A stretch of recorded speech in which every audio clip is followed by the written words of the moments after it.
Good morning. I welcome you all to the session 4 of Programmable Logic Controller.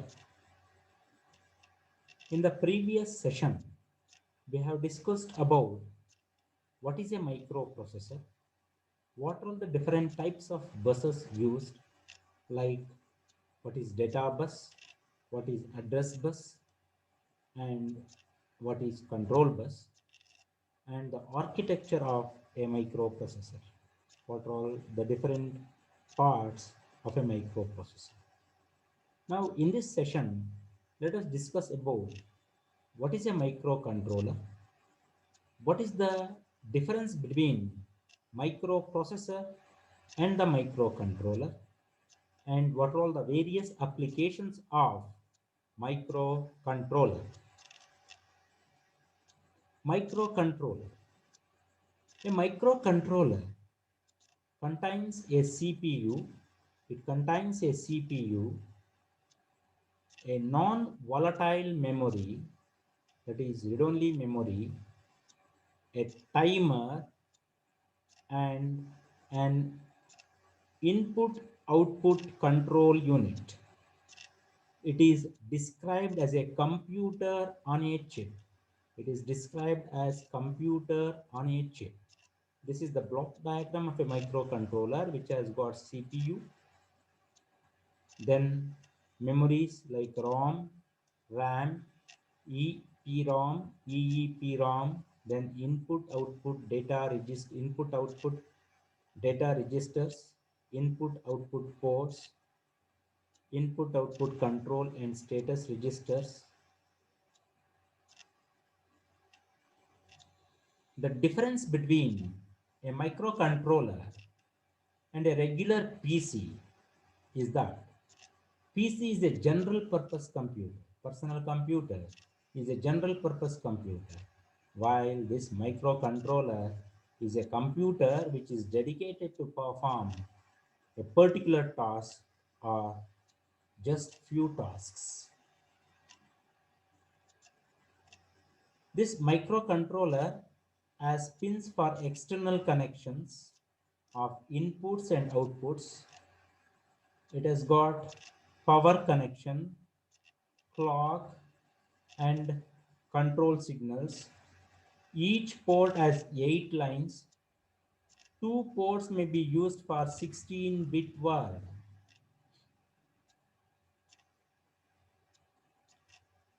These microcontrollers are embedded inside some other device, usually a consumer product, so that they can control the features or the actions of that particular product.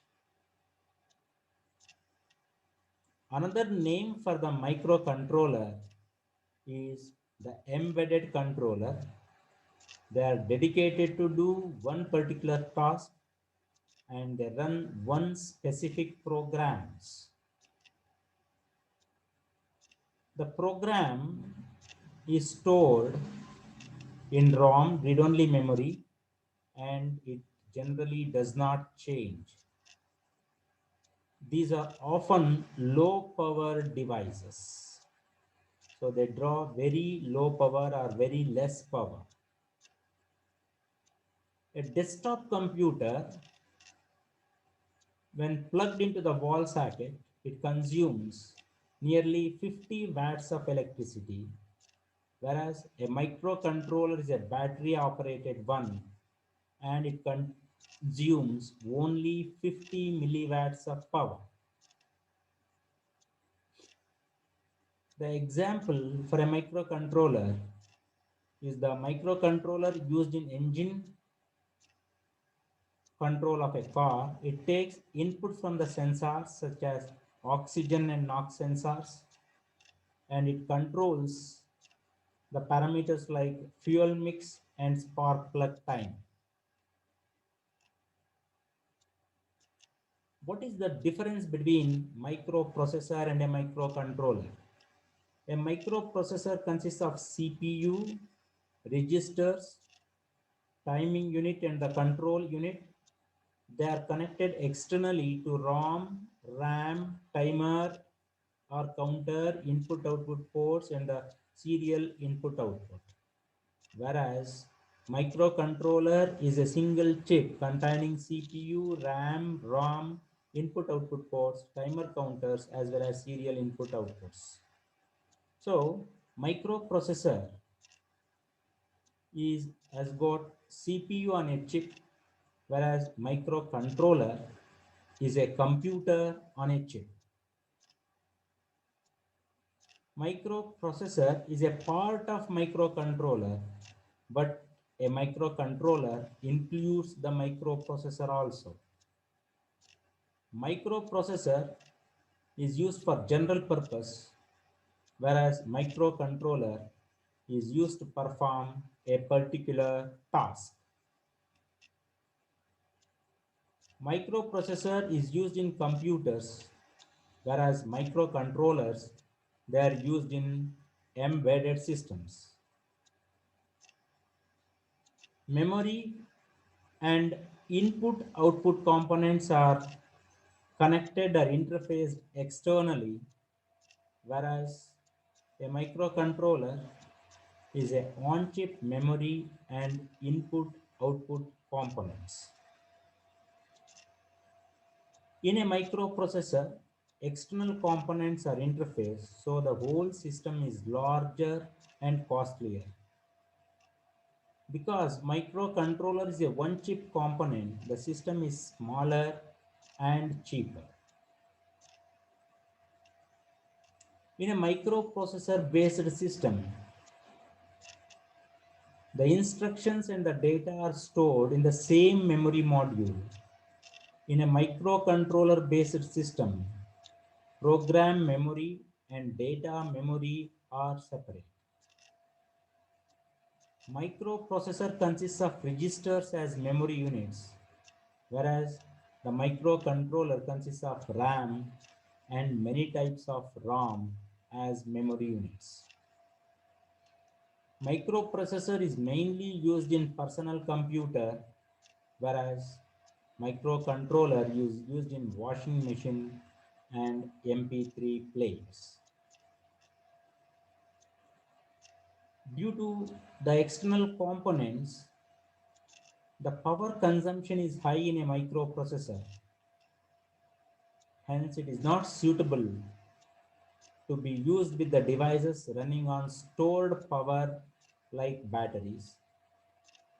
Here, the external components are very less, so total power consumption is less in microcontroller. So it can be used with devices running on stored power like batteries. Microprocessor results in high processing time, whereas the execution and the processing time is very less in a microcontroller.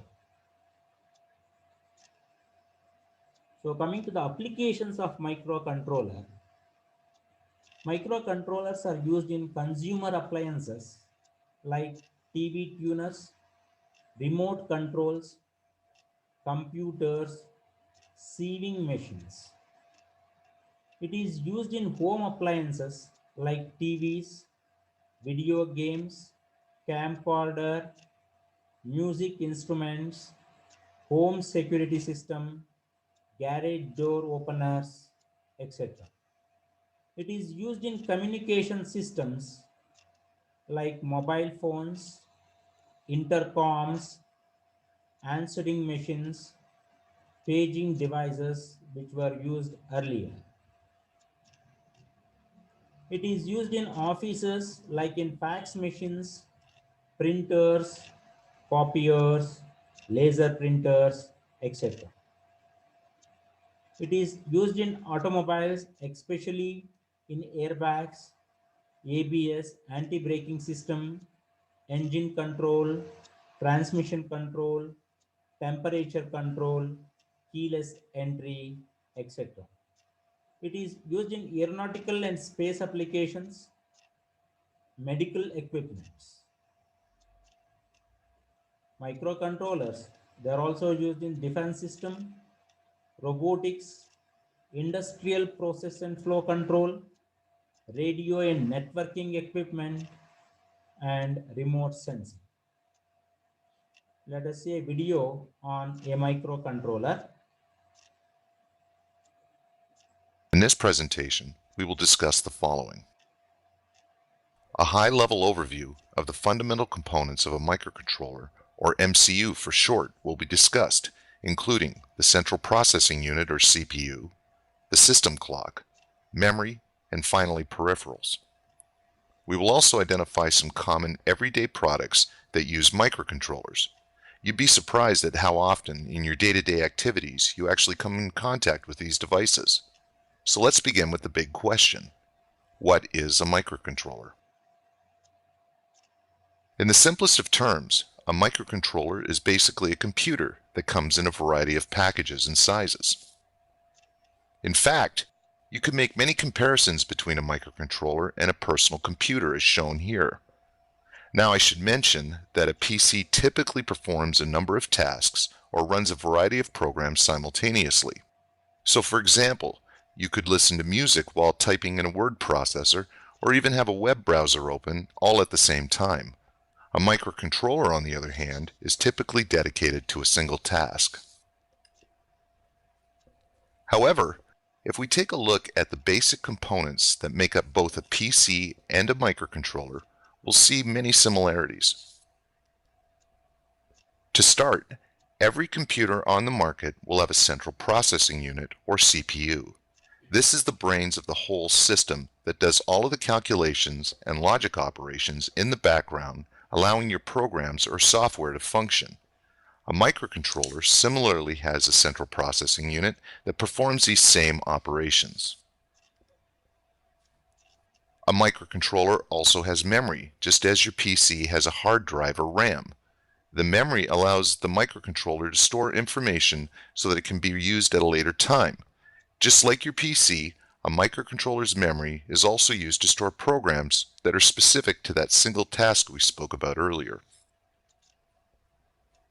An essential component to any computer system is its clock.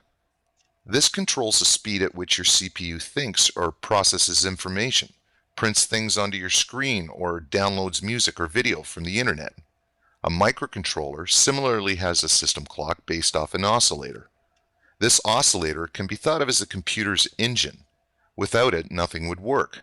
You could have a brand new car with all the latest bells and whistles, but without an engine, these are useless.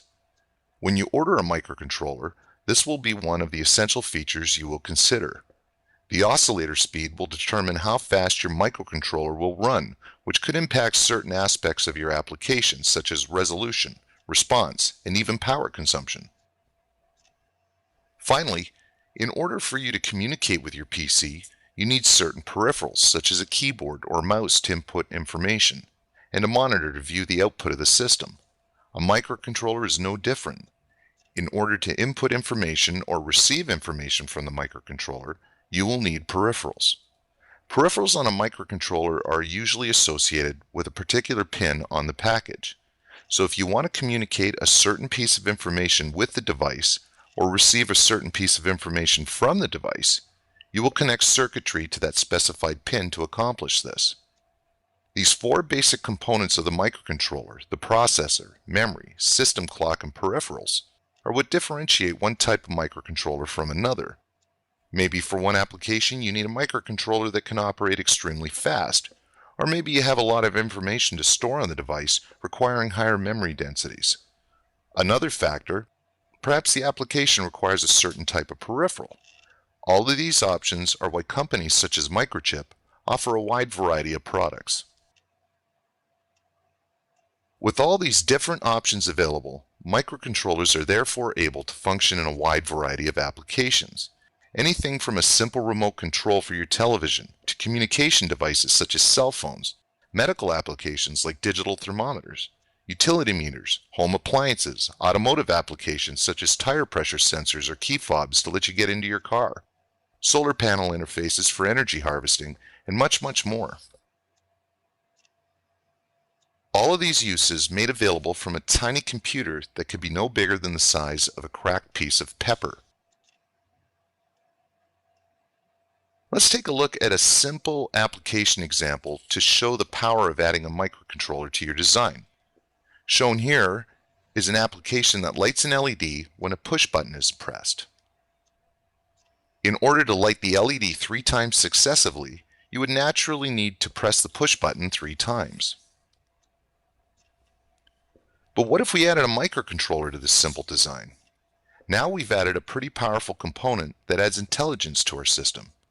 You could then program the microcontroller to recognize when the push button is pressed, wait a period of time, and then flash the LED 3 times.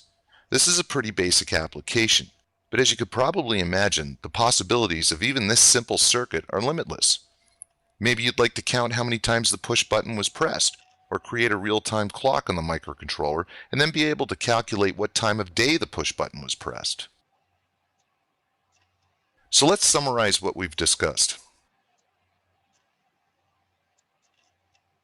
A microcontroller is a very small computer with similar components as a standard PC, only integrated onto a single chip and usually dedicated to a single task. Some of these fundamental components include a central processing unit that does all of the thinking, memory, a system clock derived from an oscillator that serves as the engine for the device, and peripherals that enable communications between the CPU and the outside world. So on the completion of this session, you should be able to know what is a microcontroller, what is the difference between microprocessor and a microcontroller, and the applications of microcontroller. These are all the few references. Now coming to MCQs. What is true about microcontroller? A microcontroller is a small and low-cost microcomputer. It is designed to perform the specific tasks of embedded system. Microcontroller consists of a processor, the memory, serial ports, peripherals, all of the above. The answer for this is D, all of the above. Which is false about microcontroller. Microcontrollers are used to execute a single task within an application. It consists of CPU, RAM, ROM, input-output ports. Its power consumption is high because it has no control. It has to control the entire system. It is built with CMOS technology. The answer is C. Its power consumption is high because it has to control the entire system. The power consumption in a microcontroller is very less. It is in terms of millivolts, milliwatts, sorry, not milliwatts.